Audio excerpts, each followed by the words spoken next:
Forests don't grow by accident. They are planted by birds. Meet the seed planters of nature. Hornbills swallow fruits whole, then fly miles away, dropping seeds across the forest. Toucans do the same, spreading life with every meal.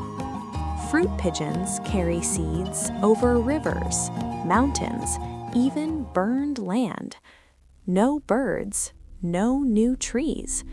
Entire forests depend on wings, not roots. These birds don't just eat fruit, they rebuild ecosystems, quietly, daily, naturally. This is how birds control nature. Follow the Earth Network to understand how Earth truly works.